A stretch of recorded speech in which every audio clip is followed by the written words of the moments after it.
Now, one maybe advantage of that, and I don't know if you want to expound this, is, well, it's a simpler theory, right? I mean, we hear this, right? Occam's razor. Then we only have also in our ontology one kind of thing that we have to deal with, and isn't that nicer than having some other very different kind of thing? So I don't know. Do you want to say anything about that sort Yes. of postulate? Yeah.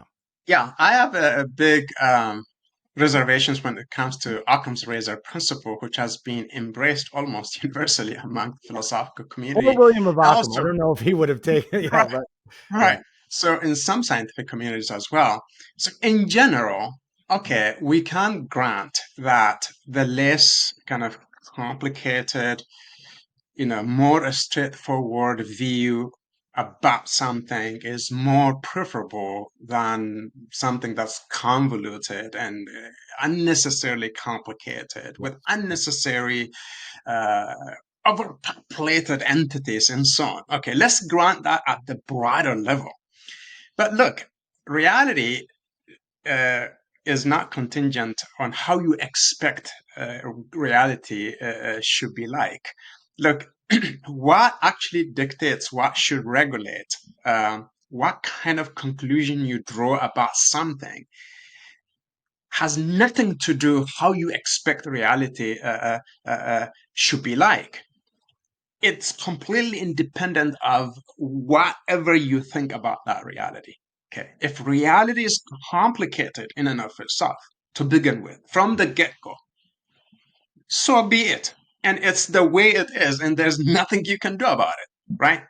So Mhm. the Occam's razor often is invoked to get away an easy way.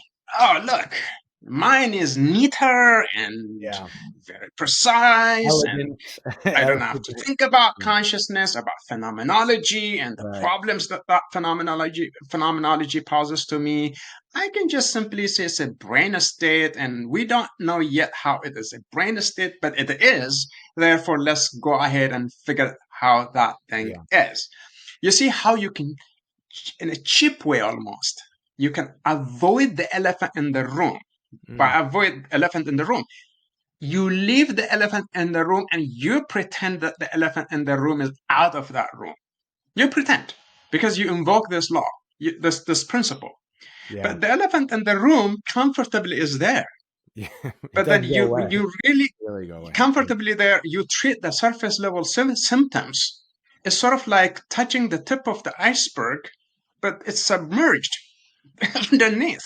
You know, so Yeah. this principle can easily be misused, misapplied, and so on. My critique of this principle is this: if reality is complicated, we shouldn't apply Occam's razor, period. Go ahead and deal with the reality. Hmm. Try to come up with a model or with a way to handle it, properly understand the nature of that problem. And if you can't solve it, then don't come up with a cheap solution. Yeah. So Occam's razor has a place. It can play a very good role in Hmm. some situations, but it shouldn't be applied universally. If Yeah. reality is complicated, it's complicated, period. So Right. even if you have, by the way, the simplest view relative to my view, it doesn't mean that your view is better than my view. It's a circus show. It means like, oh, you can excite people with your view. Mine is honest to the situation I'm dealing with. I'm not coming up with a cheap solution. I'm Right. just dealing with this problem. I don't have to solve it if it's difficult for me to solve. If I don't have enough resources, I have to be patient and keep on working on that problem. Yeah. But then this law, this principle is often invoked. You see, physicalism is neat. It doesn't posit soul. It doesn't posit mental, mental states. It's neater, cleaner version. It only talks about one entity, one property.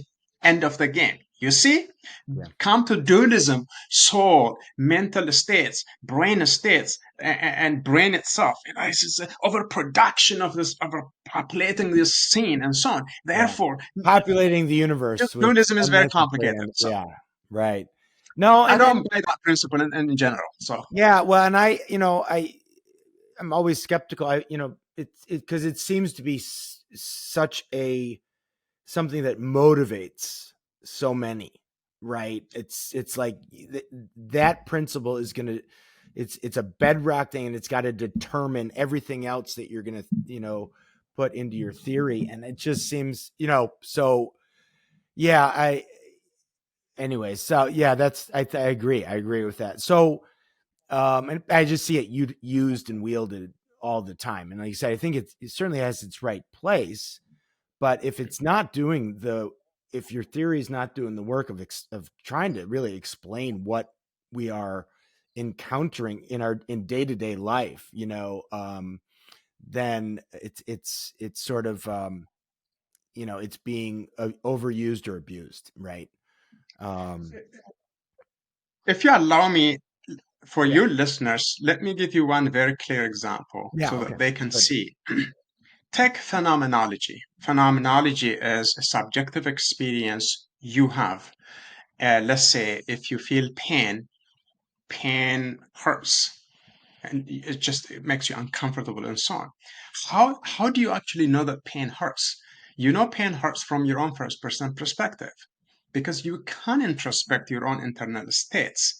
I cannot feel your pain, no matter how much hmm sympathetic uh, I am with respect to what you're actually undergoing. I'm not going to be able to tell you the quality of that pain. That's exclusively yours and can only be known by you. Okay, take this introspective capacity that we have from our own first person perspective and so on. If you take philosophers like Churchland would say, no, no, no. There's pains do not have this quality that we call hurtfulness. They hurt in their yeah, hurtfulness. He says that, look, that's a kind of a thought psychology. It's a common sense based psychology. That's how you commonsensically understand your own pain right, experience. And he okay, says, look, scientifically that's not accessible. So science doesn't recognize that, and so can get rid of that. Eliminate that completely, not reduce, eliminate it completely because it doesn't exist. yeah, Why do you then believe? Because it's the problem of the common sense, folk yeah, psychology, and so on.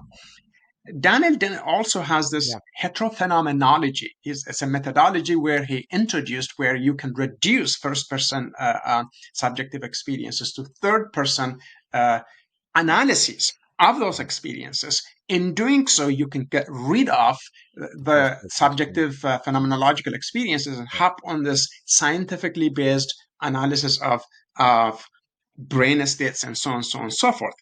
My point is this: if you take Occam's razor, you avoided all of these kind of explanations that you would have been required to give first person perspective, introspection, heartfulness, and so on and so forth.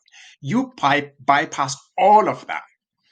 What is pain? Let's say C fiber firing. So hmm certain neurons passing from one neuron to the second, next neuron, electrical currents, and then neurotransmitters and so on. Done. That's so you don't have to talk about first person perspective and so on and so on. You don't have to engage in all of these ontologies. But here's my question for you and for your listeners. What difference would that make to your experience of pain? Do you think pain all of a sudden goes away because you have that theoretical no, yeah, analysis of it? Oh, I have been kidding. My yeah, headache, it wasn't a headache. I haven't been feeling that my right, headache, and right, it didn't feel the way I thought it felt, and so on. Nothing changes. Nothing. So now you are entitled to ask why. Why did it why was it that nothing did actually change? So you need to start questioning the view that is explanation, telling yeah, you or trying to convince you otherwise. You are entitled to do that and you should do that. And that's exactly where you start feeling unsatisfied because the view is not helping you to understand what seems to be absolutely obvious from your own phenomenological standpoint. And yeah, theoretically denying that and making this gymnastics and invoking that Occam's razor principle changes literally not an nothing, iota, nothing. yeah. So No, I that's mean why. That's Yeah. why we should be very skeptical of this the cheap way of invoking this principle and say, well, we can get away with that. No, we can't. Yeah. Well, I tell you, and I'll share some, not with a great detail, but some a personal story that I think highlights. I mean, and I was reading a lot, maybe of the physicalist literature in or around this time or shortly before. So it was more in my uh, immediate consciousness at that time. But this was about 5 or 6 years ago, and I went through a horrible personal experience. But it was emotional pain. It was utterly physically I was fine. I was not, there was nothing there wasn't I wasn't dealing with migraine headaches. I didn't lose my leg. I wasn't, it wasn't anything physical, but these just we have emotional pains. Relationships break down. People die. You miss friends. I mean, and it just, I was waking up in the middle of the night, and these cold sweats, and I was sleeping in a very nice bed. The temperature in the room was comfortable, but you're waking up because you're having these purely these emotional experiences. And it just struck me. I'm like, clearly, I'm not just my body. My soul is in pain, and it's affecting my body. Right.